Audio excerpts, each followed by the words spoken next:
Those words are as true today for each of us as they were for Prime Minister Diefenbaker some 70 years ago.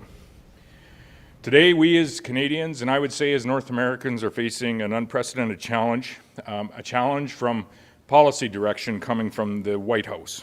Challenges that are leading to uncertainty and frustration for many families on both sides of the border, for workers, for businesses and families right here in our home province of Saskatchewan. The United States has been, and I believe will continue to be, Canada and Saskatchewan's largest trading partner. Partly because of geography, yes, but partly because of decades of economic and trade integration. Today, in our province, we are impacted by the United States of America tariffs by some 6% of our Saskatchewan economy, which means 94% of the Saskatchewan economy continues with market-free trade, tariff-free access. The counter-tariffs that were introduced by our Canadian government the other day impact about 11% of Saskatchewan's imports from the United States of America, impacting about $1.6 billion of imports. And I would say that whether that be American tariffs or Canadian counter-tariffs, that we may see those unfortunately escalate in the days ahead. We need to have one goal. With all of the very intentional actions that we take, and that goal has to be for both parties to return to the table and to provide incentive for that to happen, and ultimately come to a trade arrangement that is good for the entirety of North America.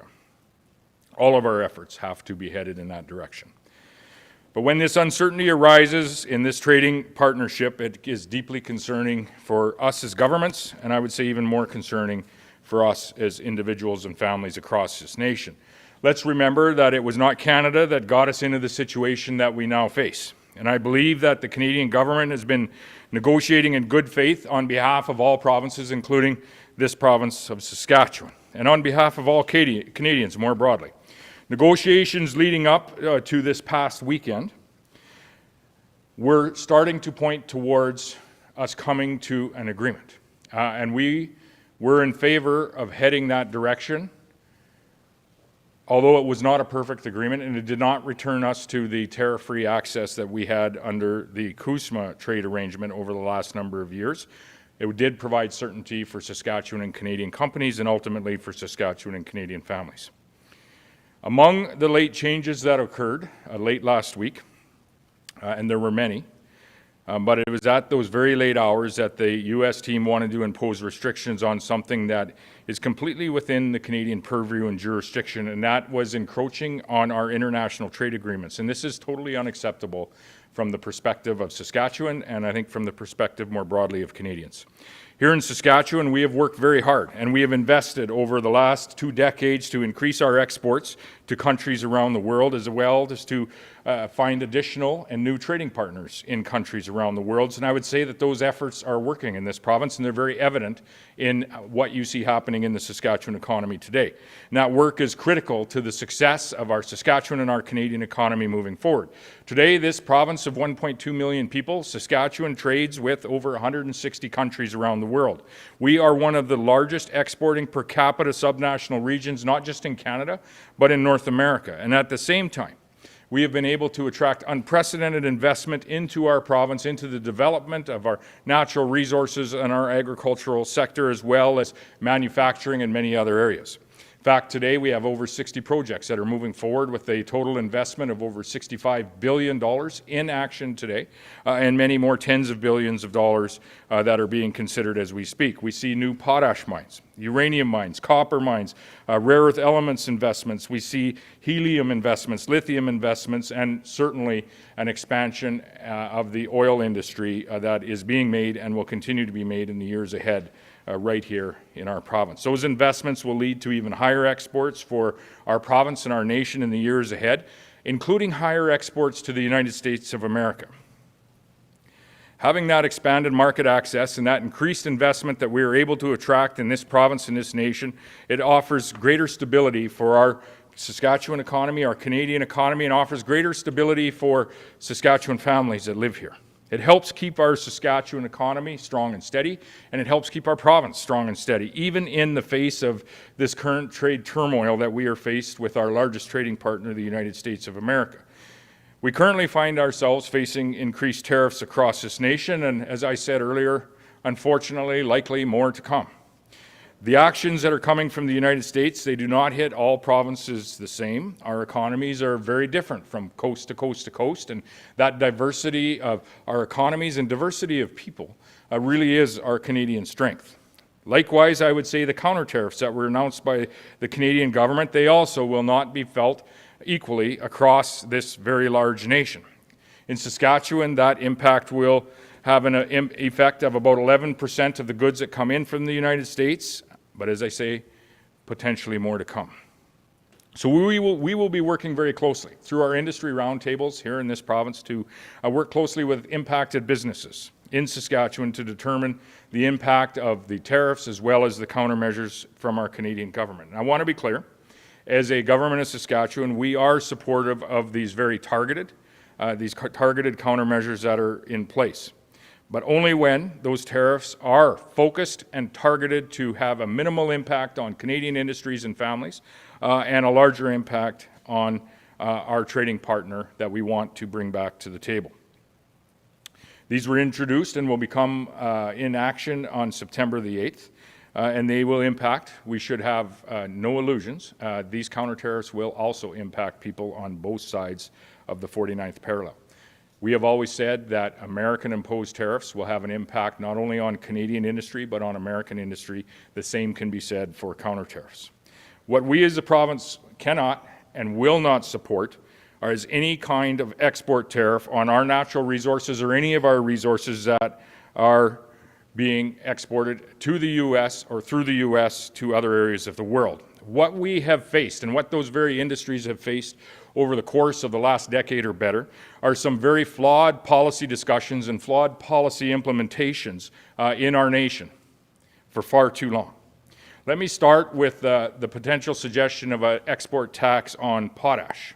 Saskatchewan, in the not-too-distant future, will be providing half of the world's potash. That would be a tremendous economic hit to our province and to our nation. First, Canadians would lose jobs. Second, farmers on both sides of the borders would pay more for that crucial fertilizer. Third, the United States of America most assuredly would switch to buying potash from other nations around the world, nations like Belarus, for example. We would lose a long-term customer to some degree, and indirectly, I think it's fair to say, there are much closer nations that will not deal with a country like Belarus when it comes to potash procurement. This would be a tremendously flawed policy on behalf of Canadians. We today in the potash industry are using virtually all North American ports to ensure that we can get that product to the world. This again is due to a flawed policy in Canada when it comes to our port governance, in particular the structure of the board at the Port of Vancouver, which is not representative of the three prairie provinces that export the bulk of the product out the Port of Vancouver. We are restricted due to those policy decisions that have been made that are utilizing port capacity in Canada to export other products from other areas of the world and to import other products from other areas of the world, thereby restricting our ability to export more products like potash out the Port of Vancouver. We have asked for that structure to change, the board structure at the port to change, to prioritize the Canadian economy, to prioritize the prairie provincial economy so that we have true access to the world through an efficient port system and ultimately build that industry for years into the future. Similarly, we cannot in any way support the adding of export tariffs on a product like oil. Again, it would be an unsustainable hit to our Canadian economy and in particular our Saskatchewan and Alberta economy. Canadians would lose jobs immediately. We as a nation would lose investment immediately. And I would put forward that an export tariff on oil would have a far greater impact on those that are living in Eastern Canada than it would even on those that are directly working in the energy industry. 20 to 50% of Canadians' refined petroleum products, our diesel, our gasoline, is produced through products that are produced in Western Canada, travel through the United States of America back into Canada to be refined and utilized. An export tariff on that Canadian Western oil would most assuredly result in a much higher price on gasoline, largely in Eastern Canada. Again, This is only a function of a flawed policy discussion that we have had in this nation over the course of the last decade or better, where we see those all too often, those very same individuals that are promoting export tariffs on a product like oil 10 years ago were the very same individuals standing up and saying we should not build important energy security infrastructure like the Energy East pipeline. Flawed policy 10 years ago, flawed policy today. We should not make the same mistake twice. Our support for Canadian counter-tariffs, we do support Canadian counter-tariffs when they are focused, when they are targeted, and more importantly, they are in place for the short term, and they are making every effort to bring our American partners back to the table and for us to return to that negotiating table so that we can find an agreement and move forward. And I think this is a point that everybody can agree is the end goal of everything and should be the target of everything that we do. But in the meantime, given the increased tariffs that the United States of America has put on Canadian and Saskatchewan goods, given the counter-tariffs that are in place, we need to protect ourselves. And I know there's been many that have been asking if Saskatchewan is going to make changes with respect to American alcohol that is being made available in this province. And our government has decided throughout this that we want to leave the choice with the people of Saskatchewan. That is a very important core value for this government, to allow Saskatchewan people to make their own choice. And we believe that that ability to not have government in your life to the degree possible is a very core value of the families that live here. And I would say that Saskatchewan people are choosing. American alcohol sales in our province are down 40%. And I think that that actually sends a much stronger message than any government-ordered ban that could be put in place. The sale of Saskatchewan-made products has increased at the very same time. So while we see Saskatchewan residents walking away from American products and choosing Canadian-made, of which we encourage them to do, if and when we take any measures in this province, the goal of those measures is, one, return to the table with deliberate and intentional measures and find our way to a negotiated trade agreement. But as I said, we do also need to defend ourselves. So on August 22nd, things changed in this province with respect to alcohol procurement, and in particular, Saskatchewan alcohol being exported to the United States of America. There was a 50% tariff that was applied to Canadian alcohol exports into the U.S. And so on September the 8th, Saskatchewan will reciprocate that tariff on American alcohol that will come into our province. I believe it's important as well that all of the construction that we see happening in this province, whether it be public investment or private investment, that those construction projects are utilizing to every degree possible Canadian and Saskatchewan proponents to build our province. Procurement for government projects across Saskatchewan, our roads, our highways, our schools, our hospitals, of which the most significant investment is just across town here in Prince Albert, 94% of that procurement in public infrastructure today goes to Saskatchewan companies. 99% of that procurement goes to Canadian companies. In the private sector, let me point to the third largest infrastructure project in the nation of Canada today. That is the Bell Canada data center located outside of Regina. Bell Canada is 100% a Canadian company, and it is building the largest data center in Canada as we speak. There are thousands of individuals that are working on the construction of that project today. There are over 800 long-term careers in security, in logistics, in maintenance, in hospitality that are going to be a direct result of that investment in Saskatchewan. And we believe that that Bell Canada data center will be good for our province, providing those jobs for workers across Saskatchewan and providing that economic security for families. And we'll be announcing very shortly, in the next 24 hours or so, the guidelines that the government has been following and has established for any future data center projects and those investments that will come to our province. But I can tell you today that one of the highest priorities and requirements in the government of Saskatchewan, considering additional data center investment in this province, is that it is a Canadian proponent, like Bell Canada. As I said earlier, we have put ourselves in a very vulnerable position today, partly due to flawed policy that has blocked projects in this country that have often gone ahead in the United States of America. Projects like expansion to our port facilities that can ultimately provide the opportunity to expand our economy and attract investment in places like the potash industry. Partly due to flawed policy discussions around how we can create true energy security across Canada by important nation-building energy projects like the Energy East pipeline or something of that nature. In doing so, and by implementation of that flawed policy, we have given up some of our economic security. We certainly have given up some of our energy security, which is becoming evident today, and ultimately putting at risk our very sovereignty. We should not make that mistake or any of those mistakes again in the future. We need to do better. We need to do better as Canadians, building our domestic policy so that we can build our food security, continue to expand our energy security to other Canadians and to countries around the world, and ultimately continue to expand our economic security and our national sovereignty and the sovereignty that we contribute to the continent of North America. We are here as a government to support and defend Saskatchewan and Canadian businesses at every step. We are here to be very intentional and direct in our decisions, and at times that will involve reciprocal action. But we are very intentional in our goal, which is for our American counterparts and our Canadian government to return to that negotiating table so that we can find a path forward to a trade agreement that is going to benefit the North American economy and benefit families on both sides of the 49th parallel. We also want to ensure that workers continue to be supported during this very unstable and uncertain time. The federal government has announced support measures for workers and for businesses, and those supports, I would say, need to be set up, and we will continue to work with the federal government so that they can be delivered in such a way that actually supports and helps those families that are impacted by either the U.S. tariffs or our Canadian counter-tariffs. So while we support these countermeasures, we also understand that they are going to harm businesses, workers, and families, not just in Canada, but also in the United States. It's not the course of action that we would have ever hoped for.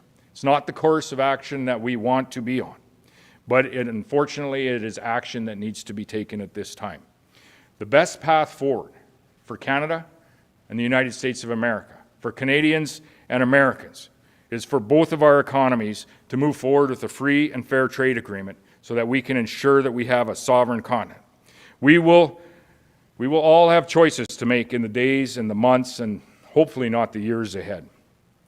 There is no roadmap for what we are currently facing in this nation or on this continent. But I would commit this government to this, that the Saskatchewan government will be listening to Saskatchewan business owners, to Saskatchewan workers, and most importantly, to the families that live here.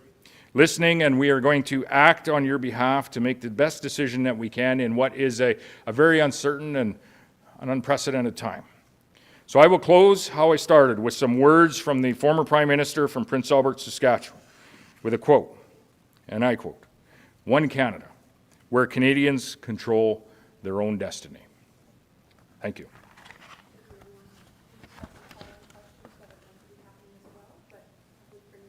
Sure. Yes.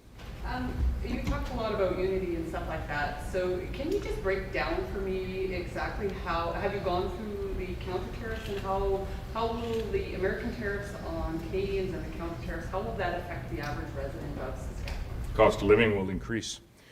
We will all experience that. Whether it's the U.S. tariffs or counter-tariffs, it is going to push the cost of living up.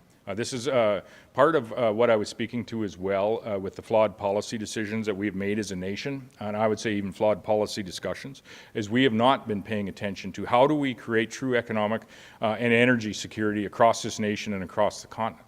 We've had the discussion about Energy East and how that flawed policy decision was made where we didn't build that critical piece of infrastructure, and now 20 to 50% of the very gasoline that we buy as Canadians, largely in Eastern Canada, is produced in Western Canada, flows through the United States into the eastern part of our nation. Any flawed policy in the way of export tariffs is going to drastically increase that cost of gasoline, largely for those that are living in Eastern Canada. And so my point, let's not make the same mistake twice. We made it 10 years ago, let's not make it again today. Let's work together with a very intentional resolution to do what we can to bring the American administration back to that negotiating table, bring their Canadian government to that negotiating table, and find a path forward, because your question is an important one. How are most Canadians, and I would say Americans, going to notice what is happening in the policy and the trade discussion today? Their cost of living is going to increase. Their cost of doing business is going to increase, and life is going to become even more unaffordable in the short term for us as a continent. And I would say that does not position us well as North Americans as we look to be competitive in a global economy. Mr. Premier, Canada's relationship with China apparently was brought up growing trade relationship with China was apparently brought up in the negotiations there. And apparently the U.S., it appears from the reporting, the U.S. is uneasy about Canada increased integration, I guess, with China. As someone there's offices there, you've traveled there, do you have any response to those kind of? I don't think it really grew at all. It returned to where it was. We were exporting canola to China. In fact, it's not even back to where it was. We were exporting canola oil, canola seed, canola meal, pulses, pork to China. We still have tariffs in some of those places.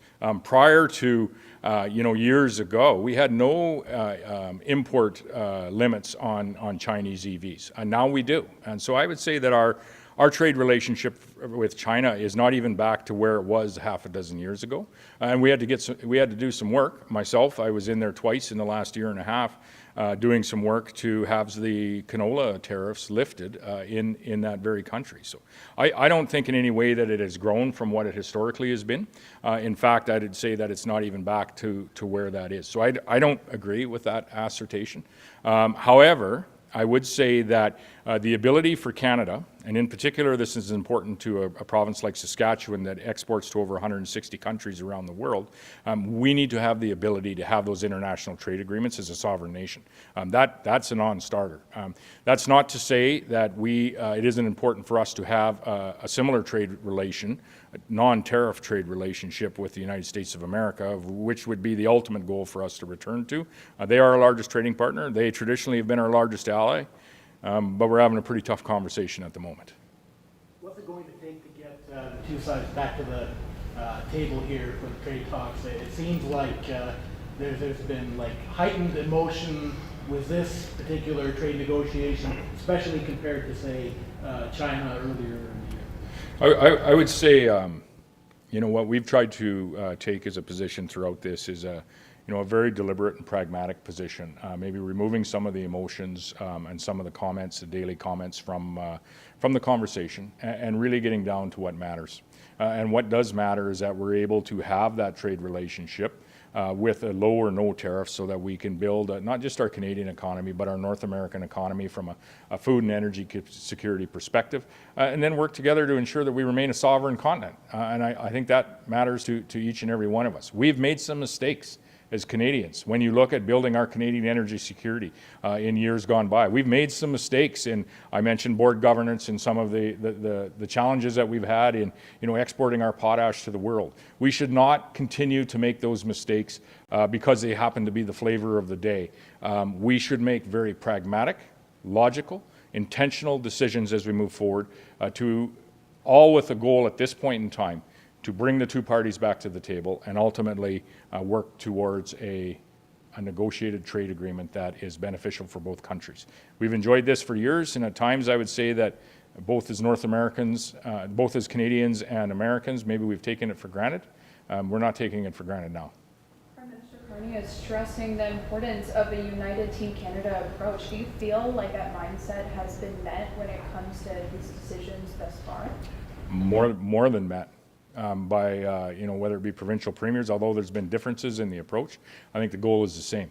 And you could ask any premier across the nation, say, do you disagree with the effort to bring both parties back to the table and negotiate a trade agreement that is beneficial to both Canadians and Americans and ultimately building a stronger North American economy? I think each and every of the premiers, the 10 provincial and 3 territorial premiers, would agree with that. And I suspect that not only the federal governing party would agree with it, but all MPs serving in the House of Commons would agree with that as well. There's differences in opinion on how we get there, but we all need to be working towards finding our way to that conversation. That's what matters here. When it comes to the demands that you've said are The which, sorry? strongholds for, when it comes to the demands that you've said are strongholds for Saskatchewan, things that you don't want to repeat from mistakes that we've seen in the past, do you think those requests will be heard by the federal government? I've never heard the federal government raise anything in the way of export tariffs, so I have no reason to believe that they'd be moving forward with it. I have heard that through your media sources and others from, others across Canada, and I just want to make sure that Canadians understand the full impacts of what they're asking for. The full impact of an export tariff on a product like oil is higher gasoline prices throughout the eastern part of our nation. That's not a positive impact for Canadians. It's not a positive impact for anyone in North America. And so we should be very careful with respect to policies that maybe make us feel good at the moment and policies that actually work towards getting back to that negotiating table and getting us to a strong trade agreement moving forward. Ahead of these trade talks as a whole, you've said that Saskatchewan had special leverage when it came to even CUSMA talks. What happened to that leverage and how will it be used now?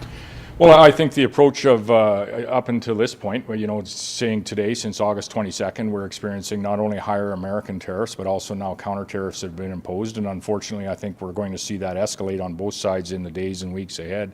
All of our approaches have not been successful thus far. Which means we need to continue to work together as provinces and territories and the federal government to continue to find our way. To answer the earlier question, I don't know what it is that would bring everyone back to the table tomorrow. However, we need to continue to have that focus and continue to take steps to ensure that at some point in time, hopefully sooner rather than later, that happens and we're able to come to a negotiated trade agreement that not only allows us to build our Canadian economy, and that is happening in great strides right here in Saskatchewan, nation leading, but also to build the American economy and ultimately work together to build the entirety of the North American economic strength that we have. Where we are today is weakening all of those, and I would say when we look to our ability to compete in a globally competitive atmosphere, that this is not good for any of us. Is there a possibility to maybe lean on some of the governors, particularly in the border states, who we're hearing a lot of talk about how nervous some of them are about what's going on between Canada and the U.S.? There's, and I'll maybe ask maybe Minister Merritt or anyone else to speak about some of the outreach, and this is part of what Saskatchewan has to offer through various conferences that happen at the state level. But there is all opportunities, I think, for each of us as Canadian leaders at whatever level we might be to reach out and to have conversations with state level representatives throughout the United States, in particular in those states where we trade, and that's different province by province, but also at the Senate, congressional leaders, as well as governors. And we've been talking at many levels throughout the last number of decades, but in particular the last number of months. But Dave, we were talking a little bit earlier about a conference that's coming up. You want to speak to that? Thanks, Premier. Yeah, there's a Midwest Legislative Congress convention or conference starting this weekend in Minneapolis, and there's 6 of us that are going down to that. I was just in Madison, Wisconsin here in July, talking to my state counterparts. There was 15 state ag commissioners there at that one, and we talked very openly about the trade agreement, and every one of them was very supportive of USMCA, or CUSMA as we call it, and to continue on that path. So I would say that from an agriculture perspective, a lot of the states are on side, and we do in the ag side we deal with 27 different states in the United States. Just a quick agriculture-related question from either the Premier or the Minister. Can we just get the government's what's the government's standing policy right now on supply management? Go ahead, Dave. Make it up. Well, I mean, the supply management is legislated by the federal government, and that's where it's at. And we had a good discussion at the FPT table about the supply management process. We have supply management here in the province of Saskatchewan, both from a dairy side and obviously a poultry side, and we see that increasing. We look at that as even an opportunity to grow, and I'll tell you why. It's because of the vastness of our area. And the biggest thing that I've heard, even when I was down in Madison, Wisconsin, and we talked about that, is what they like about what we have up here is we're disease-free, and the vastness of where our industry is growing and where it is it's separated by distance, and they like that. So we see that as an opportunity to grow. So supportive, fair to say? Well, it's already there. Yeah, it's there. Yeah. So why would we not? It's just it's part of the process. It's part of the agriculture, and it's mandated. It's in legislation federally.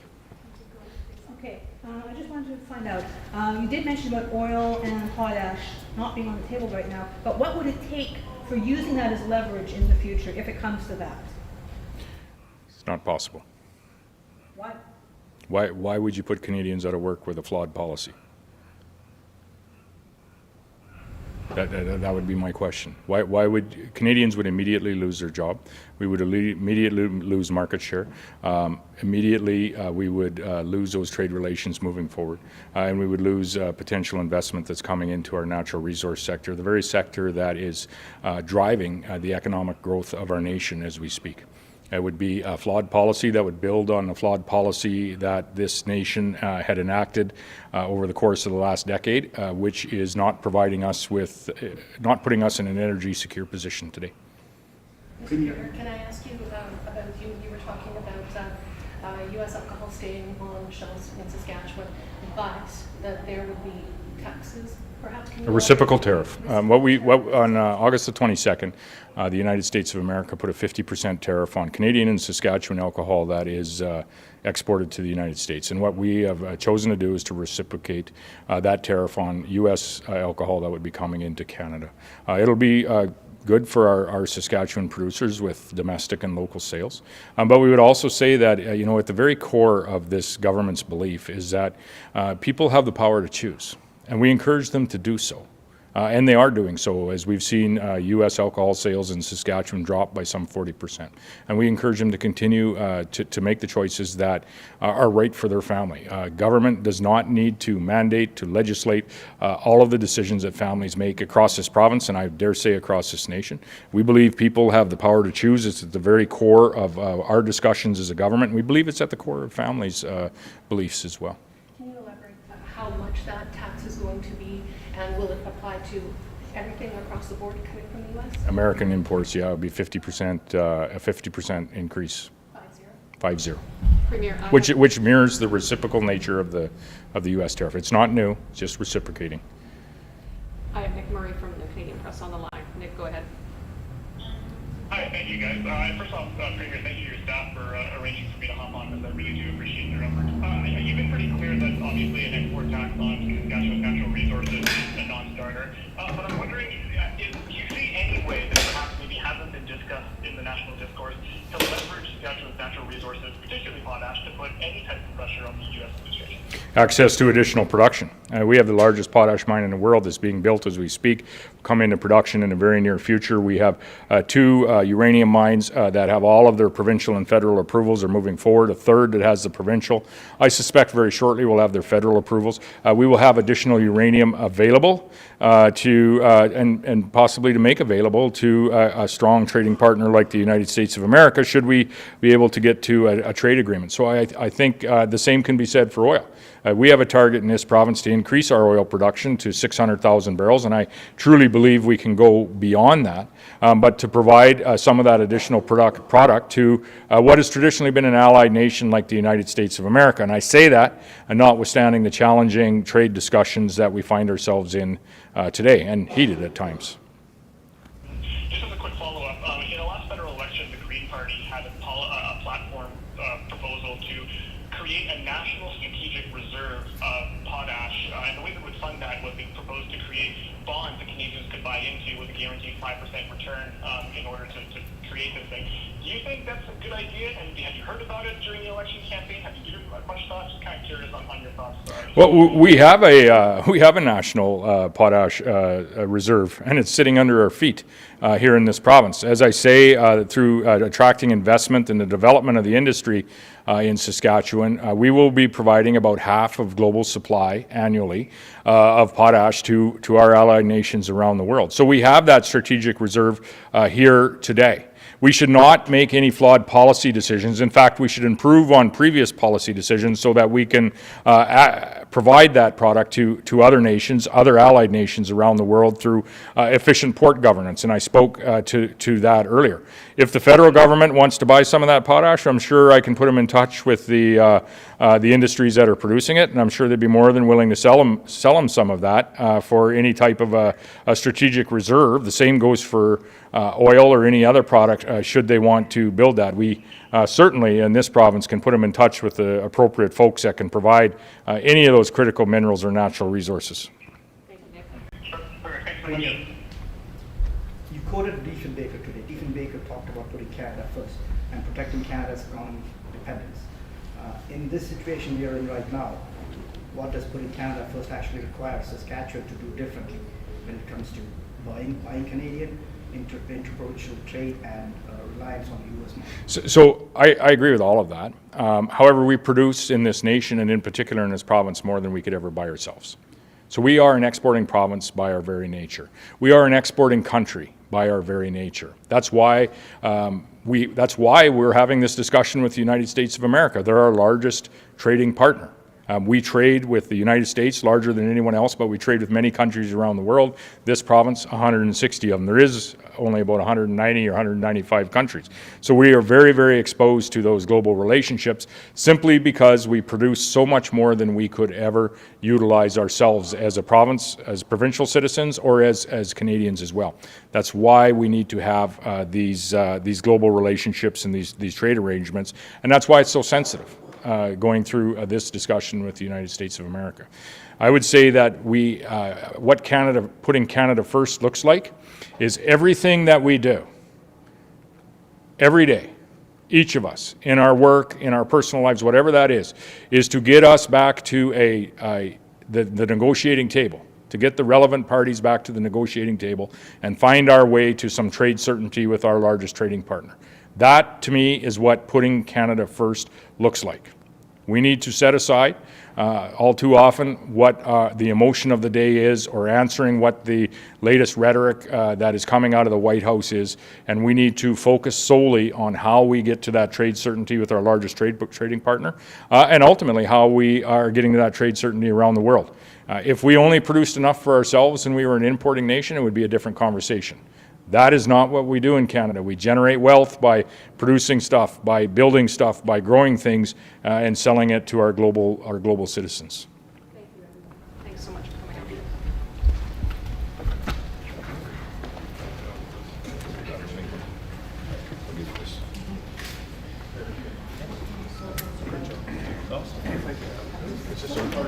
Right on top of my cell phone.